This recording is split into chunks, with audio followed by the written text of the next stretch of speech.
예기치 못한 상태에서 순식간에 발생하는 피해, 바로 산사태입니다. 어떤 곳에서 산사태가 발생하고 어떻게 대응하는 것이 좋은지 최영윤 기자가 보도합니다. 집중호우와 태풍 북상 시의 인명피해를 분석해보면 첫 번째 원인이 하천 급류, 두 번째가 산사태입니다. 지구온난화로 인한 집중호우가 잦아지면서 산사태 피해도 증가하고 있습니다. 지난 2012년부터 지난해까지 산사태 피해 면적은 연평균 293헥타르로 매년 서울 여의도만한 땅이 산사태로 피해를 본 셈입니다. 이로 인한 복구비도 연평균 680억 원이 넘게 들어갑니다. 특히 지난 2011년엔 서울 우면산 산사태와 춘천 산사태 등으로 43명이 목숨을 잃었고 피해 복구 비용은 1,500억 원이 들었습니다. 2020년에는 전국 곳곳에서 집중호우와 태풍 마이삽, 하이선 등으로 인한 산사태로 9명이 숨지고 3,317억 원이 투입됐습니다. 산사태는 하루 200mm 이상의 비가 내리거나 시간당 30mm 이상의 집중호우가 계속될 때 일어나기 쉽습니다. 골짜기 길게 형성된 곳, 특히 지면에서 기울기가 30도가량 되는 사면 지역이 위험합니다. 또 화렵수림 지역보다는 뿌리가 얕은 침엽수 밀집 지역에서 산사태가 더 자주 발생합니다.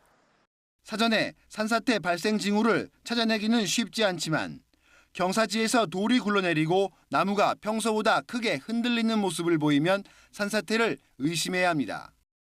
똑바로 서 있던 나무가 기울어지거나 바람이 불지 않는데도 산울림이나 땅 울림이 들리는 것은 산사태가 이미 시작되고 있다는 신호입니다. 이 때문에 며칠 동안 비가 계속되는 가운데 갑자기 집중호우가 쏟아지는 경우 경사지 아래쪽에 사는 주민들은 산 아래 평지로 미리 대피하는 것이 가장 안전합니다. 산사태는 위에서 아래로 발생합니다.